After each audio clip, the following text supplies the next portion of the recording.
Welcome to the DevReady Podcast. Joining me on the DevReady Podcast today, I have Gareth Rydon from Friyay again. So time for another monthly AI discussion, roundup chat, whatever this ends up being called, I'm not sure, but it's just the AI chat and discussing what's happened. Welcome, Gareth. Morning, Anthony, and happy Friday. Best day of the week. To you. It is for you guys. Yes. What's something that stood out since the last time we chatted? There's probably been so much news and things that are happening, or what's on your mind today? Probably start there, it'd be easier. Well, perfect timing. I've had one of those, another discovering fire moment this week for myself. And it was with the Claude Gmail and Google Calendar integration. Yep. And so simple, and it's just been helpful beyond belief this week. Okay. And I know I'm in Claude a bit. I'm probably in ChatGPT more. Gemini sits somewhere in the middle, but I just switched on the Gmail and calendar integration, and it's not quite there yet where you can read and write, or you can get it to write emails in your inbox and send them out. But what it can do is just awesome. So even this week, because I haven't switched on the Drive, Google Drive, because we have client content and certain agreements with our clients, so we don't switch it on there. But even this week, I started on Tuesday, and Monday was, so as you were saying, hectic for us as well. I woke up on Tuesday and I didn't even want to open my inbox because it was going to be intense. I jumped into Claude, said, what's my inbox look like this morning? And it said, oh, well, you've got this many unread emails that have come in overnight. Can you group them for me? Tell me what the main themes are. What's my diary look like Thursday and Friday? Have I got space to act on these emails? And it was really becoming even more of that useful assistant. It was mind blowing. It's actually quite simple what it was doing. It identified 3 themes in my inbox. One was around this series of workshops we're running. Another was, some launching of product. And it said, look, Thursday you've got 2 hours free. I'd suggest you work on getting back to this group of emails about workshops you've got to be running in the next 2 weeks. So that for me, it's so good. Focus. Yeah, so good. But it was awesome because it took the emails, the themes, looked at my calendar where the gaps were, and then suggested. The thing what it can't quite do yet is it's sort of trapped inside Claude. Because I said, can you write the emails? Can't currently do that. But I reckon, 2-3 weeks time, it's going to be doing that for us. Yeah. You can. Is there a Gmail MCP server? Because I know you can connect MCP servers through Claude in the chat. So if you can do that or as a tool, then they'll cover it for you. Nice. Thank you. I'll be chatting to Claude after this to get that set up. We'll make this an interactive one. Let's have a look at Gmail MCP server. Let's just see if something's around. Yeah, there is. If you just Google Gmail MCP server, there's one by Gong RZHE on GitHub. Awesome. It's a Claude desktop. If you're using that, you'll be able to connect that, and then all right, we'll find out how that works next month. Next month, I'll be saying, you've transformed my life yet again. Thank you. And it's nuts. I'm curious, what's your MCPs servers? Honestly, I haven't. I've used very little. I'm only working in the development space. That's where I'm focusing on for that sort of stuff. So there's one called Context 7, which gives you documentation on all the different coding languages and frameworks. So I've turned that on for when I'm testing and AI coding. But otherwise, I'm still just in ChatGPT working and expanding on things, and then deep research. I hit my limit for O3 Mini towards the end of last week, which was a bit disappointing. So I couldn't do any more deep research tasks with the right model. But I think what you said there, I think hits the nail on the head of what I've been noodling on over the last month, where you said I'm predominantly working inside ChatGPT. I'm actually finding more and more is where we're really going back into those tools, which is the opposite. It's this. I was having a chat with one of our advisors last night because he's an amazing corporate advisor, strategy, built and run startups. He's helping us in terms of where our next phase of growth is. And he was just sharing with, he goes, he was only away for the last 2 weeks and he's incredibly intelligent. He gets across stuff fast, but he said, I'm just it's a fire hose all the time. But then I was chatting to him saying, well, actually, one of our hunches now is all this noise around the side and the outside stay in ChatGPT, Claude or Gemini. They're just swallowing a lot of the noise eventually. So, you see these really complex workflows that people are building and they're transforming whole businesses. So much of that stuff you're able to do now more and more inside a tool like ChatGPT. Yeah, it's interesting because a lot of those, what they're like the GPT wrappers or whatever those businesses are called, they're just an update comes out and then you've just written that off. Like, I haven't used it yet, but just having the scheduled tasks. So if Claude had the same scheduled prompts that ChatGPT has, you could get that automatically set up and run by the time you get to your computer on Monday morning or every day at 8 o'clock and have a new chat that discusses your day rather than having to prompt it. So that is an important thing that was probably a wrapper somewhere that someone was doing to automate something. So there's a lot of things, it's going to be brought in, but they're still not going to do everything. I don't think they're going to try and take over the whole world and be the one thing for everyone, because it's 1,000 products in one. And from history, if that's anything to tell us, that doesn't work generally.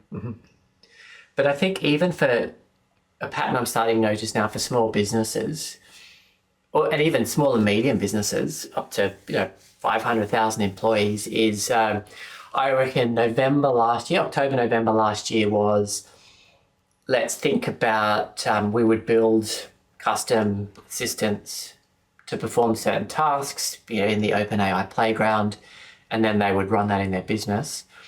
Now, more and more of the advice we're giving to these businesses is teach your teams how to use ChatGPT, because even what we built for clients back end of last year, you can do that now natively. So like at the end of training workshops, people are like, oh, I'm now doing this, and 4 weeks later you come back and check in and they are just running their businesses so more effectively.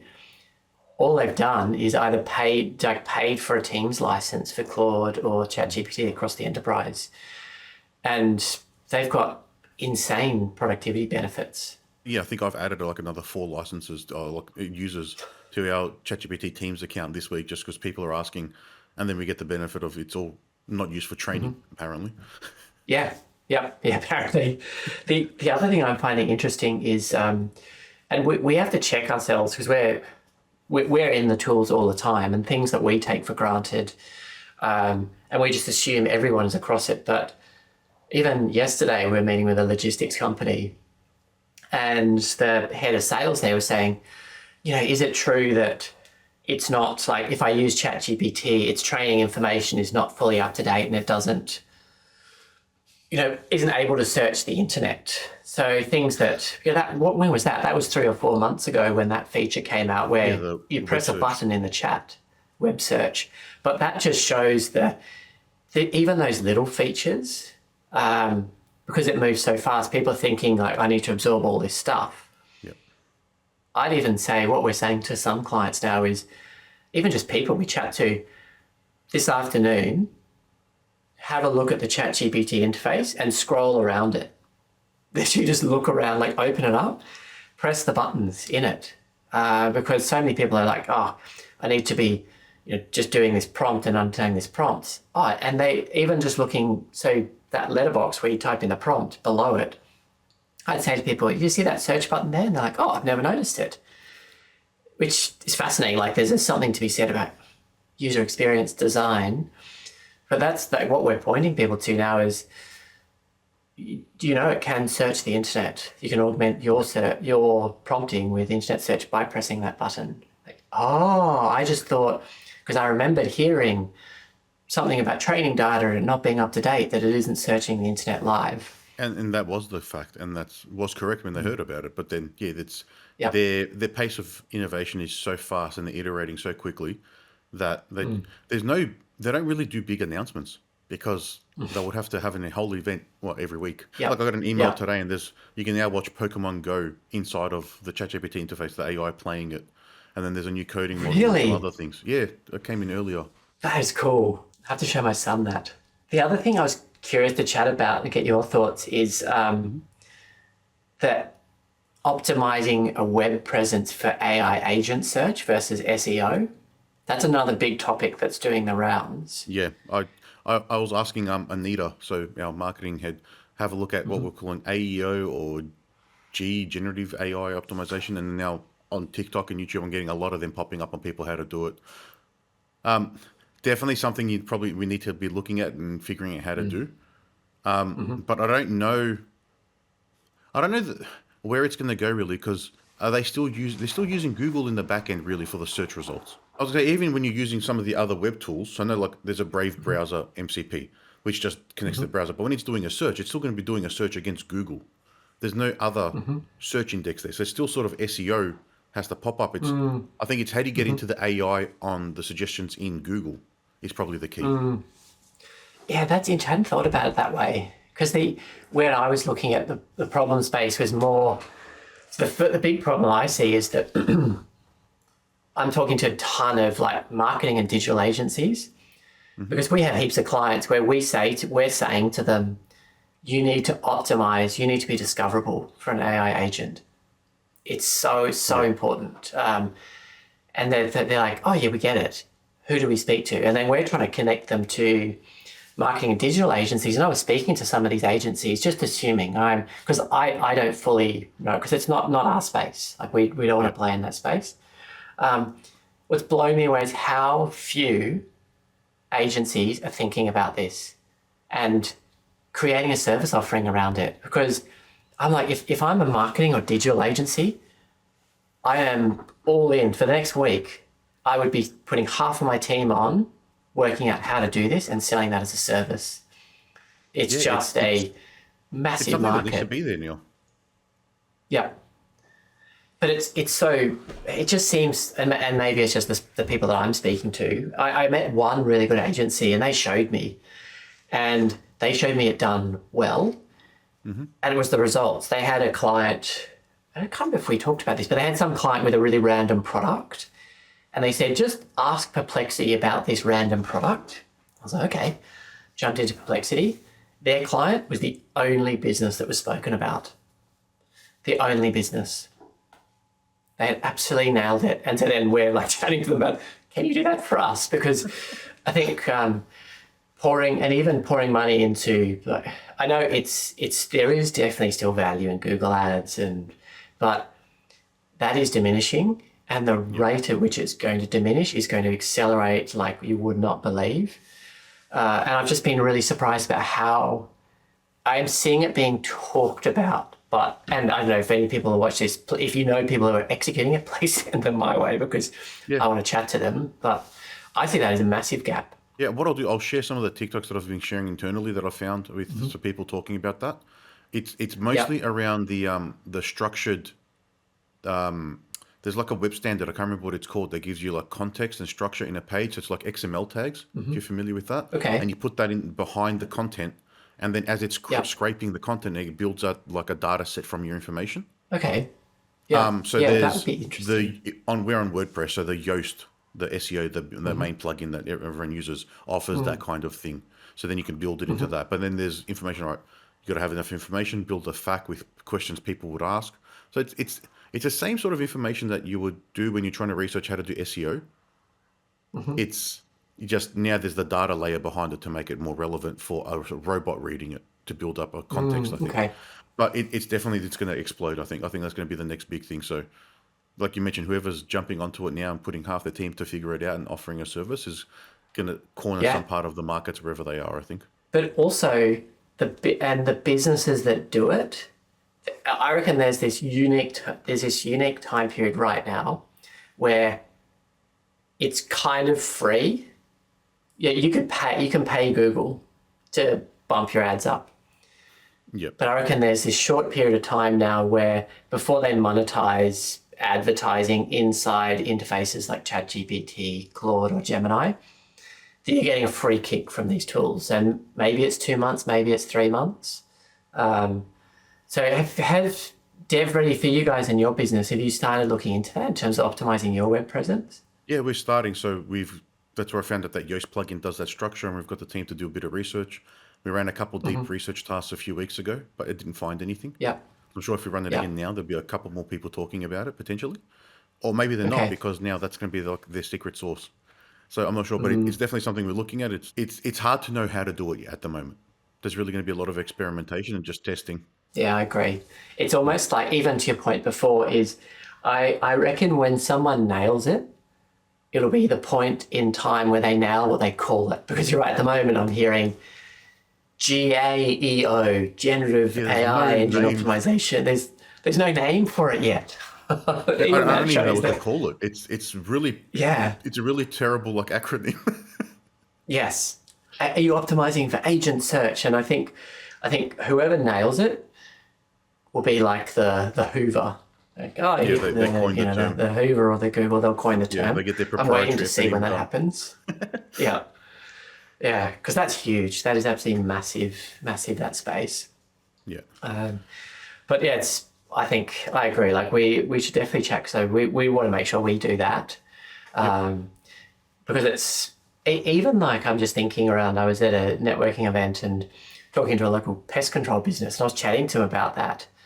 And I felt like he had a really good business. I really felt for the guy, because he was saying, oh, someone told me a month ago that if I need to constantly prompt ChatGPT about my business, because then when the model then trains, I'm going to be in it. So every day I'm just asking it about my business every single day, because he said it's going to bump me up. I'm like, be honest, I'd be spending your time elsewhere.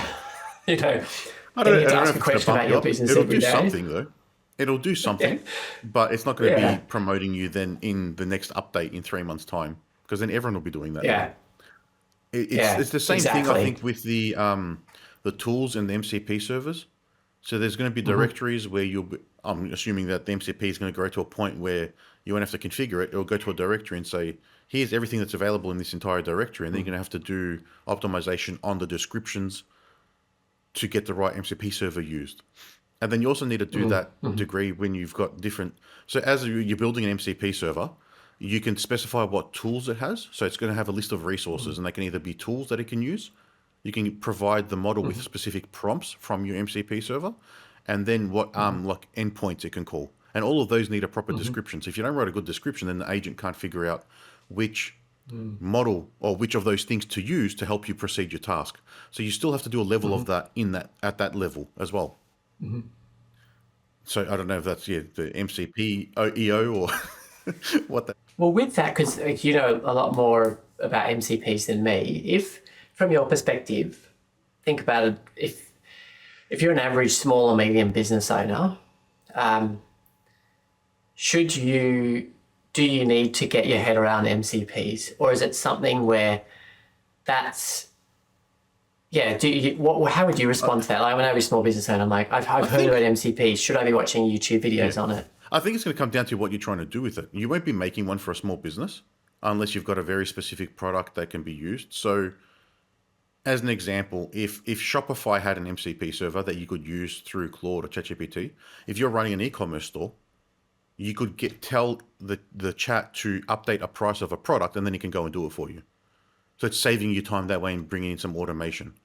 So that's where you need to know about them, but you need to know what you would actually what is available for you to use. So there are there's some GitHub repositories online, and that may be already more advanced than what people know just by saying GitHub. But they list things, but a lot of them are developer focused, because that's where it's how to get developers to build these so then people can use them. So I know Stripe has one. So when you're developing, you can then build Stripe implementations a lot quicker. So then I think playing that back, so if I'm some average small business owner, I'm like, oh yeah, I use Claude. Or I've got an e-commerce store, say I sell candles. I send candles, and they're amazing. I always sell them out of my store, and I've shipped it online. So I use Claude. So what you're saying is, I've got my website where all my wonderful candles are posted, and it's all their prices. The MCP server is almost in the middle. And what I'm doing is, as the business owner, I need to update my prices on my website. I'm giving those instructions to Claude, and then the MCP server is in the middle, and it's doing the updates for me on my website. Yeah, correct. So what it's doing is it's calling the API on your behalf. without you needing to know how to do that. So that's all the MCP servers are. Great. I think it's always helpful talking to people who are deep experts in that space. Really, you'll ask the MCP server saying, all right, what are you capable of doing? It'll say, I'm capable of doing these 30 things. These 30 things, each one will have a description. And then the next round in the chat, as it's happening in the background, would be, all right, this is what's available from this MCP server. It'll send a message back to the LLM itself and say, all right, these are all the available resources I have. Which one do you recommend I would use to now achieve this task? And then it'll pick one and do it. That makes a lot of sense, because then it goes back to what we were chatting before, is what it makes me think then is average, say, non-tech developer, business owner, get really good at collaborating with Claude or ChatGPT or Gemini. Because that's got the ability to host those MCPs or to use MCPs as well. But that's probably a bit more advanced than for your normal person. Well, then it makes me think then, if I know how to interact with, say, Claude, have confidence that Claude is going to be able to do even more stuff and control other tools for you. Yeah. So the best thing you could do right now is then chat with Claude, get better at asking good questions and prompting and having that collaboration, because then the extension of it is, don't worry then about all of these tools that sit on the periphery. You're using that's your primary assistant. And you can potentially do stuff like, hey, Claude, good morning.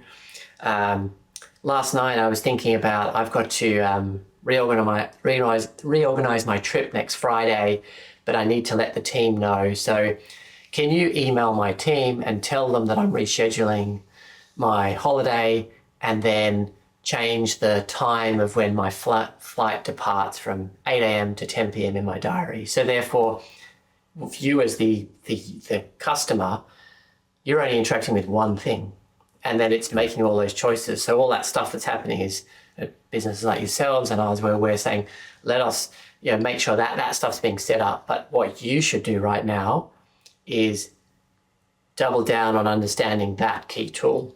Like the Lord of the Rings? One ring to control them all. Yeah, one ring. Focus on that one ring.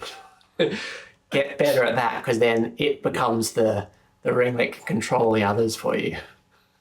Yeah, so like in saying that, I'll share my screen. We haven't done this in one of these calls before, but I'll bring this up. So if you're listening, go have a look at the YouTube video for this one. So this is NAN, if anyone hasn't seen it. What I've done is I've added an AI agent. The way you would use this is you set up, it's got, the agent runs, it has a chat, memory, and a tool. So if you're doing chat, you would then pick, all right, are you doing Anthropic or Claude or Azure or OpenAI? So you can say OpenAI, and then I can pick now the credentials that we have, and I want to use ChatGPT 4.1, or I'll just use 4.1 mini. So it's got reasoning and it's fast. And then, all right, what tools do we have? Now we've got a list of recommended tools. So I can call other workflows, but then here I need Airtable. So you can get the agent to then write stuff to an online database. Or in what you were saying, we've got, like, there's so many things here. ClickUp, Clockify, ChargeBee. So that'll be for information about payments. So what if we did that, what we were talking about at the beginning? I'm wanting... This is a good... So I could do a Gmail tool, and then that one is configured. What is it? To so send you're a message. You're saying, hey, ChatGPT, I'm connecting you to Gmail because I want you to do things for me in my Gmail. Yep. And then you could also do, so if we hit the tooling again, like there's so many things. I'm sure I've got an Outlook one that I could do, because in OneDrive or Google Drive, Monday. So you could get, if you're using Monday.com or Asana, you can then get updates from your planning and your scheduling. Mm-hmm. And then in here, you've got a chat interface. So you can then talk to the agent and trigger it that way. So similar to what you're doing in ChatGPT, and then on the right, it gives you what's happening from the agent. Mm-hmm. I don't know if I've got this configured correctly. What tools do you have available? What's it say? Gmail. I can help you send emails. Perfect. Yeah. Awesome. So you know what this makes me think? I think I love how you show the simplicity and starting to have that conversation. Coming into this would be, if I was talking to someone, think about the task. So what are the steps in a task that you do before you before you even start thinking, ChatGPT, integrations, N8N, even if you've got a notepad, write the task out, the steps. Then you become the project manager. Then you go into a tool like N8N, which is what you showed is great. I wanted to complete this task. Then I can think now about use that as your framing, because we saw, say some clients, when they started doing this, they didn't have the idea or the vision of what they wanted to do in their head at the beginning, and they were sort of trying to work it out.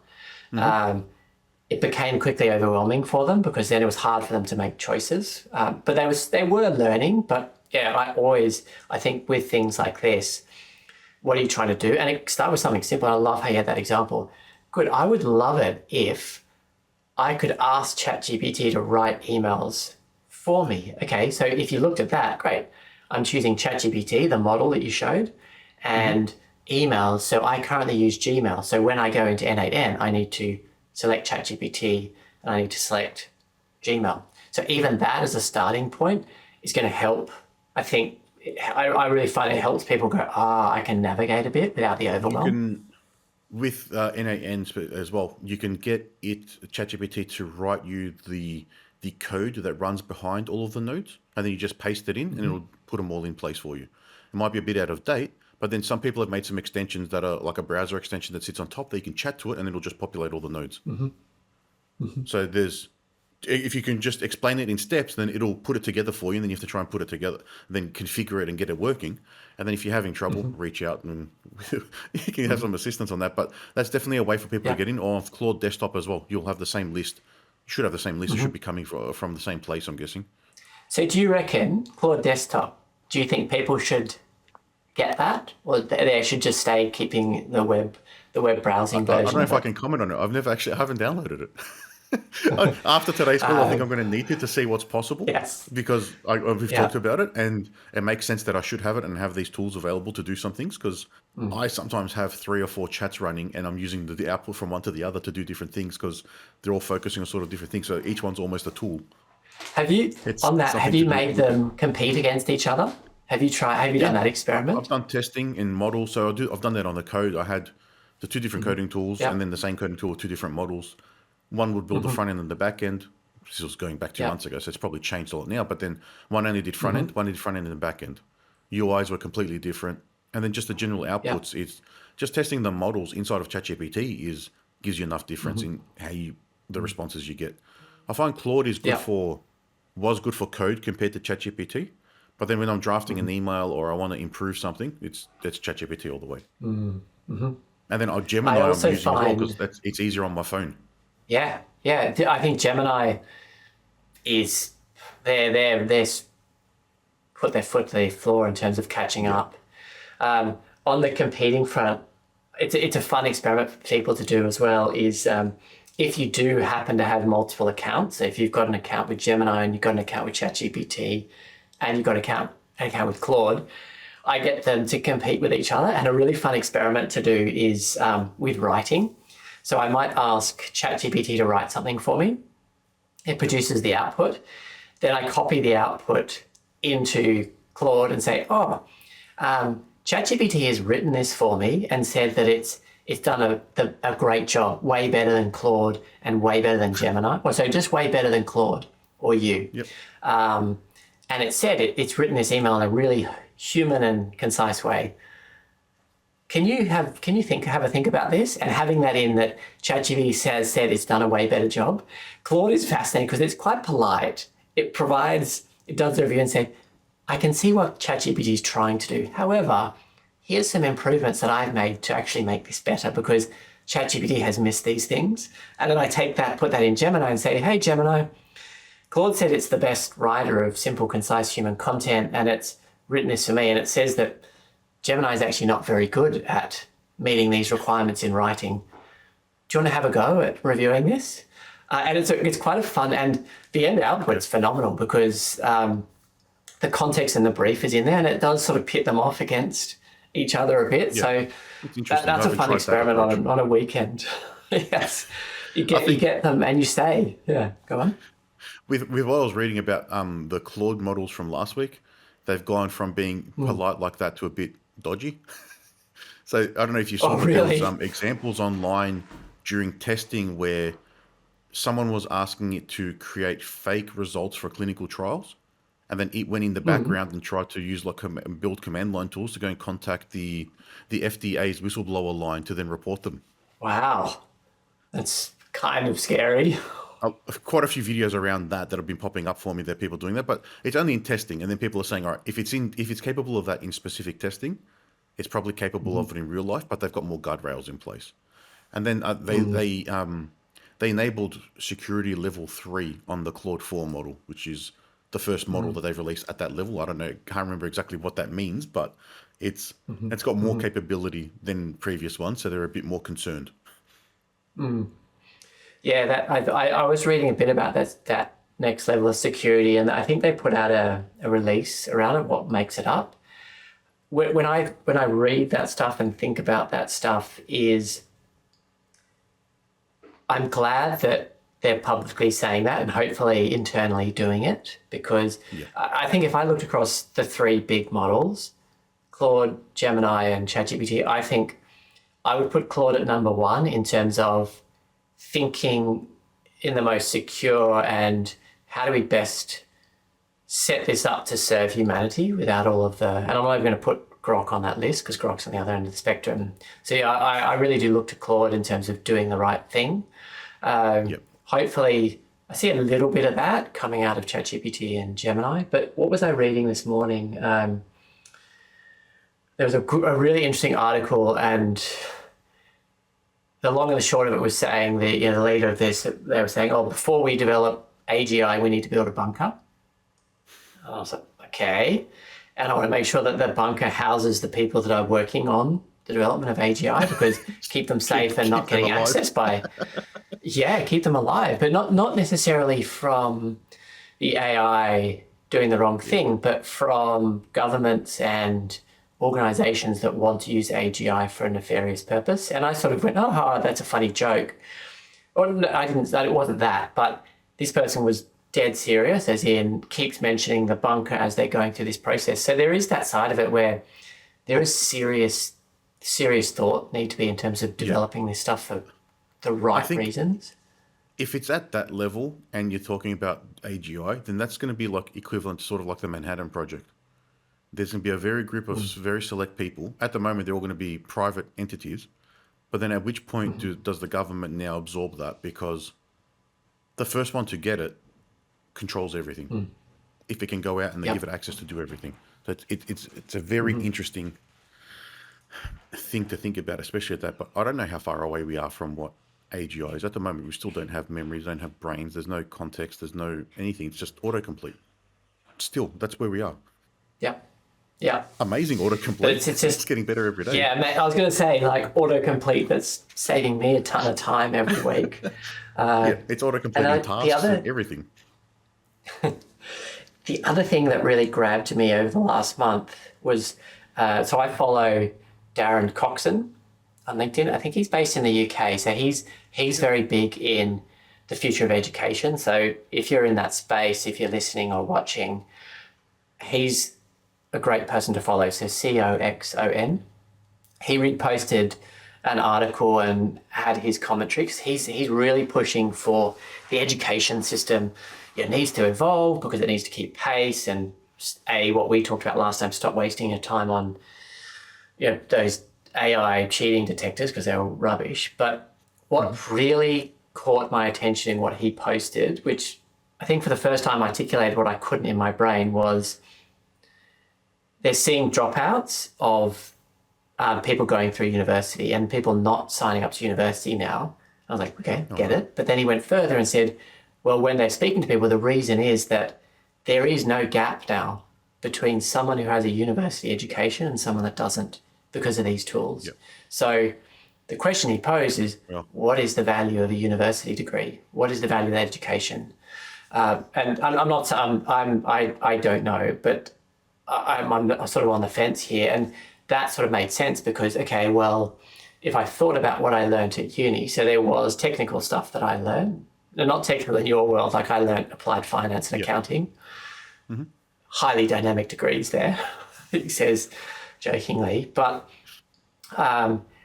everything that I access through those courses about accounting and about applied finance, if I was to have my time again, I can ask ChatGPT for those answers. So what is the value of that degree? What am I learning that I can't get access to? And the other element that Darren added in there, well, the average graduate in the UK is £50,000 in debt when they finish. So if we thought about the model right now, do I go to uni? Okay, I'll finish uni. It might take me 3 or 4 years out of the workforce, so opportunity cost of not earning. And then at the end of it, I'll be in 50K worth of debt. So what I learn at uni has to be at least worth £50,000 plus 3 to 4 years of lost income. So if you're earning £20,000 a year, that's another 80 grand. So 50 plus, that's £130,000. Am I getting £130,000 of value at least over those 4 years? Versus if I was paying, I use Australian dollars, $32 a month Australian to get access to ChatGPT. It's just it's a massive question to answer and a real disparity in value. It is. I think if you're going to be very driven, you can probably make it work. But most people then won't have that external pressure that the university or the teachers and the courses push and the assessments. So there's that sort of accountability level which comes from it. But I agree, like, especially in development at the moment, I don't know where the entire industry is going to go. Is there going to be developers in the future? What's that going to look like? Or because these tools are just getting amazing and how fast you can actually do things. So it's very interesting to have that way up and what's going to happen there, because the syllabuses that they teach are years old. When I was in uni, it was 2008 was my final year. And so 2008 was I did computer science games programming. So I wanted to be a games programmer when I started. So as part of the games course that I did, we learned graphics. And what we were taught was, remember the first slide in one of those graphics classes was about the Nintendo 64. That came out in like 1998. And this was in 2008 we were doing the course. So it was already 10 years behind. And they were teaching us how to create 3D graphics from points in the 3D space, in the matrix, but not teaching us how to use the tools to do things. So they were teaching us very low level technical stuff, which unless you're writing a games engine, you don't need to know that. So even that wasn't aligned to what I actually wanted to know. But I think the best thing that I learned was learning to learn and have that ability to push myself to pick things up. So that's how what I attribute to my uni degree. Yeah. That, I think you've nailed it. That's the value proposition. And if you looked back at your past, if your future self went back, 2004 when you started your degree or whenever it was, would you learn to code? Like if you were starting uni now, you just finished school, do you think there's value in learning coding? Personally, I would say yes, because of the way my brain works and how I think about solutions and problems. It's very analytical and it's step by step, and that's what coding helps you do. But a lot of things do that. Thinking about that for myself, I don't know if it's going to uni today, what I would be doing with what I know about how much AI can do. So I don't know what to tell my kids at the moment either, because they're only my daughter's 10 and my son's 7. But my son's like, I want to do what you do when I'm older. He's 7, he doesn't understand anything yet. But I don't know if that's going to be a job in the future to tell them what to do, to go in that direction. So it's an interesting position to be put in, because it's moving so fast and it changes from week to week. And if AGI does come around and it is faster than everyone thinks it's going to happen, what does that actually mean? If it can do anything for anyone at any time, the only jobs that are going to be around are going to be service-based or physical. But even physical though, like you're robots. Because I get it. People are saying right now white collar disruption, but I was reading a lot of content about how far advanced China is around robotics, and I was thinking the other day, I was just on the e-bike with my son and we were caning around. I think we were taking him to swimming or whatever it was, and he was chatting to me. We were going past all these building sites. He's like, Dad, will there be building jobs when I finish school? And I was like, well, that's a good question, Pierce. Like, there will be building jobs, but we're talking about the white collar or knowledge worker, so people who use their knowledge versus, like you said, labor. I've seen videos about how dexterous and coordinated robots are now. I actually genuinely think, like, how soon till that's disrupted? Like, the scale of robotics production in China is insane. So if you pair, a robot with generative technology, do I need my house? And this is like, I have no idea when this will come or if it's soon or later, but will my house be built by humans? My future house, 5 to 10 years time? I don't know. Like, you've got to spare 20,000 US. You can order a robot to do your housework for you now. And that's keeping in mind that if they're trying to make a humanoid robot that can do a lot of things at once, if they're making a very specialized one, it'll definitely build up some sort of scaffolding rig with a robot that can paint walls, and then just need another robot to move it around. It doesn't have to be human shape to be able to get to that level. I saw someone. I don't know if I read it online or I watched it, but it was a 3D printed house. So it was up in 3 days, and every wall was there. But the cost was the same as a frame, and same time frame. So there's no benefit yet because it's very early in that technology. But then again, that's a robot going around and printing the floor plan. Yeah. It's moving in that direction. It's just, I don't know, I think we're in a giant state of flux and no one really knows where everything's going to go or how what the current status is and status quo is versus where it's going to be, how fast it's going to get there. So it's a big mess of stuff. Yeah, totally agree. And then it's like, I think, what can I control right now? So for tomorrow, this afternoon, this next week, what are the things that I could do? And I think it's, as we were saying before, is really build your knowledge and capability in some of the big tools that exist. Because there's so much stuff that we don't know. And it's almost like what we said before, of even there isn't a term yet for how agents search websites that's different to SEO. There's so much that is yet to be defined and people are grappling. And I think the best thing we can do is what's something you can control right now. Learn about, be aware of what's out there, but you don't know what you don't know. And if there's things out of control, if it's making you feel anxious, take a breath, step back and go, what's one thing you could do today? And that's maybe that is, if you've got access to Claude, switch on the Google Gmail and calendar extension and just see what that does for you. Type in and go, how could I use this? That's something that you can control and learn about. Figure out how to actually use what's available today to help you. Because there's millions of people around the world trying to think about what this is going to look like in the next few months, and no one's right. Until it happens, no one's going to know. Exactly. And you're seeing well-established businesses that are going backwards because they're just getting swallowed. Becoming a feature of a tool like ChatGPT. And when you can make an equivalent product in weeks without multi-million amounts of dollars that they had to build it's very interesting.